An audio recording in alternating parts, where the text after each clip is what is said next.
নমস্কার, তোমাদের সবাইকে আমাদের চ্যানেলে স্বাগত জানিয়ে আজকের ক্লাসটি শুরু করছি।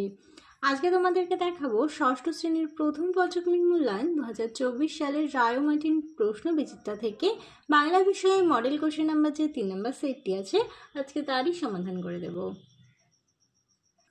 তার আগে বলি, চ্যানেলে নতুন হয়ে থাকলে অবশ্যই চ্যানেলটিকে সাবস্ক্রাইব করে পাশে থাকা বেল আইকন প্রেস করে রাখো।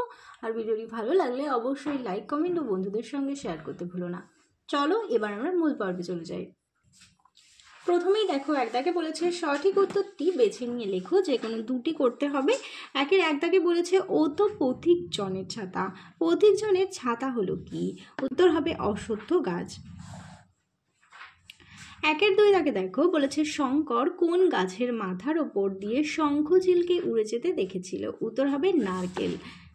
পরের প্রশ্ন দেখো, ভাল্লুক। উত্তর হবে নিরামিষাশী। চলো এবার দুই দাগে দেখে নিই। বলেছে দু এক কথায় উঠতে দাও। দুইয়ের এক দাগে বলেছে কুমোরে পোকা কত দূরের ব্যবধান থেকে মাটি সংগ্রহ করে? উত্তর হবে 40-50 গজ।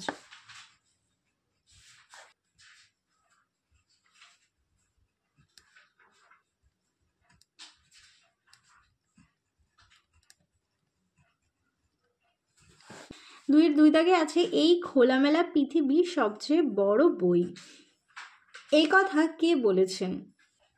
উত্তর হবে বিভীষণ মাস্টার মশাই আলোচক কথাটি বলেছেন।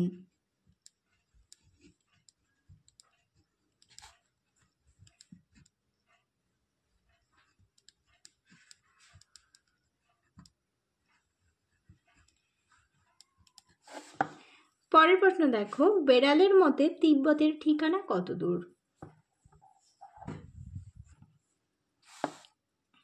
উত্তর হবে কলকাতা থেকে 1.25 ঘন্টা দূর।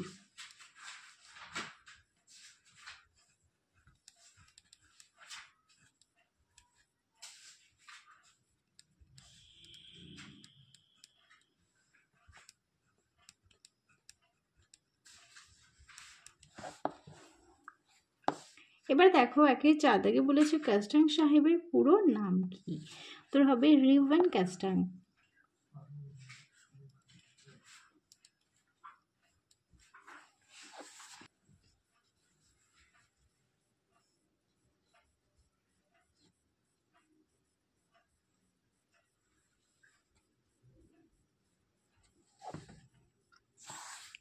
পরেরটি দেখো, বলেছে সন্ধি বিচ্ছেদ করো। আছে অনুচ্ছেদ, হবে অনুযুক্ত ছেদ।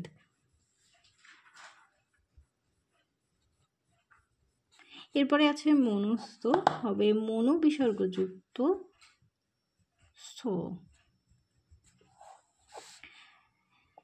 দুইয়ের ছয় দাগে বলেছে মৌলিক শব্দ কাকে বলে?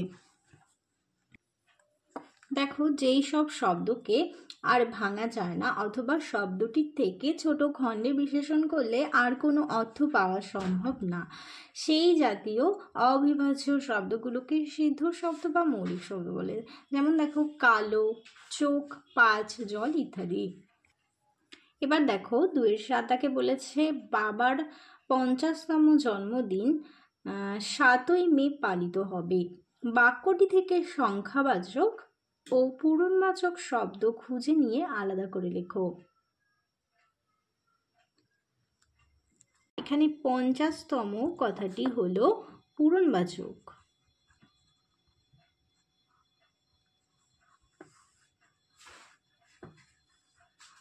আর 7ই এই কথাটিও কিন্তু পূরণবাচক শব্দ হবে। কারণ দেখো, 50তম জন্মদিন উপলক্ষে কিন্তু সেই জন্যই পালন করা হচ্ছে এবং 7ই মে পালন করা হবে।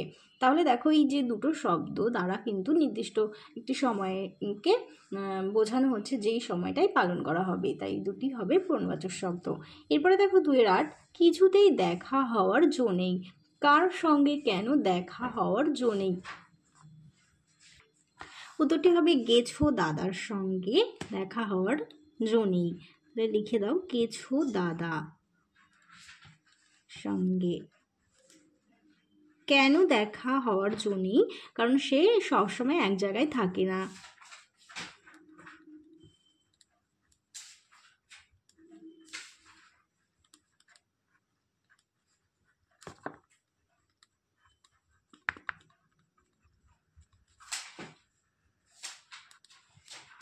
পরের প্রশ্ন দেখো, বাংলা থেকে বাংলা ভাষায় দুটি অভিধানের নাম লেখো।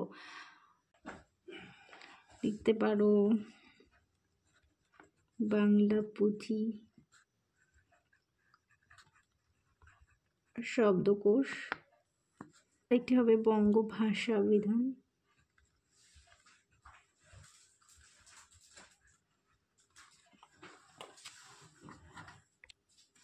চলো এবার 3 দাগে দেখে নিই। 3-এর 1 দাগে বলেছে ইমু পাখির যে বর্ণনা শঙ্কর দিয়েছিল তার সঙ্গে পাখিটির মিল বা অমিল কি লেখো।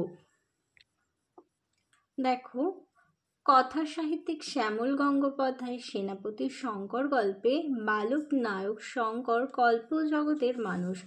অন্যদিকে প্রকৃতি বিজ্ঞানের শিক্ষক বিভীষণ দাস শিক্ষক বই বাস্তব জ্ঞান সম্পন্ন। তাই দেখা যায় ইমু পাখির বর্ণনায় দুজনের বক্তব্যে বেশ কিছু মিল ও অমিল থেকে গেছে। শঙ্করের বর্ণনা অনুসারে ইমু হলো অনেকটা বাজ পাখির মতো ছাই রঙের বিরাট মাপের পাখি। সে উড়তে থাকলে ডানার বাতাস কাটার শব্দ হয়, তখন অন্য পাখিরা ভয়ে সরে যায়। বিভীষণ দাসের বর্ণনা অনুযায়ী প্রকৃত ইমু পাখি থাকে আন্দিজ পর্বতমালায়। এরা 3 বছরে একবার 2টো করে বড় ডিম পাড়ে। ইমু উড়তে পারে না, দৌড়ায়, সে দৌড়বাজ পাখি। 3-এর 2 দাগে দেখো, ভিজে ঘাসের ওপর আমাকে যেতেই হবে, আবার কোন ভিজে ঘাসের ওপর কিভাবে ফিরতেই হবে, সেখানে তিনি যেতে চান কেন। উত্তরটি দেখো, কবি অরুণ মিত্র একদা ঝিরঝিরে বৃষ্টির পর ভিজে ঘাসে যেই পা রেখেছেন তখনই এক ঘাস ফড়িং তার দৃষ্টিগোচর হয় এবং তখনই তাদের মধ্যে আত্মীয়তা তৈরি হয়। এখানে সেই ভিজে ঘাসের কথাই বলা হয়েছে যেখানে ফড়িং বন্ধুর সঙ্গে কবির আত্মীয়তা তৈরি হয়েছিল। এরপরে ছিল সেখানে তিনি যেতে চান কেন। বন্ধুর কাছ থেকে বিদায় নেবার সময় কবি বন্ধুকে প্রতিশ্রুতি দিয়েছিলেন যে তিনি আবার বন্ধুর কাছে ফিরে আসবেন, তাই তিনি সেখানে আবার যেতে চান। তোমরা এইটুকুই লিখবে, কারণ তোমাদের 2 নম্বর, কারণ প্রশ্নটির মান ছিল 2 নম্বর। পরের প্রশ্ন দেখো, এরা তো মানুষেরই জাত ভাই, কাদের মানুষেরই জাত ভাই বলা হয়েছে। উত্তর হবে শিল্পাঞ্জি ওরাংওটাংদের মানুষের জাত ভাই বলা হয়েছে। আমি লিখছি না, মুখে বলে দিচ্ছি। এরপরে বলেছে তা সত্ত্বেও মানুষের সঙ্গে তাদের কোনো পার্থক্য। এরপরে বলেছে তা সত্ত্বেও মানুষের সঙ্গে তাদের কোন পার্থক্য আছে। লিখবে যে শিল্পাঞ্জি ওরাংওটা মানুষের মতো ভালোবাসা সহানুভূতি প্রভৃতি থাকলেও এদের মুখের ভাষা নেই, এদের মনের ভাব মুখেই বেশি প্রকাশ পায়। এরপরে দেখো 4 দাগে শব্দ অর্থ লেখো। 4-এর 1 দাগে বলেছে নগ্ন পাহাড়, উত্তর হবে গাছপালাহীন পাহাড়।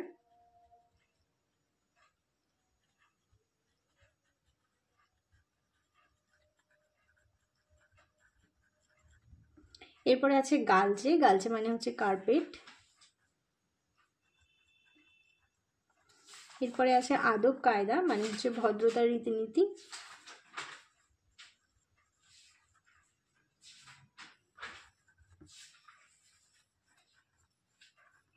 এরপরে আছে ভাব মানে হচ্ছে বন্ধুত্ব।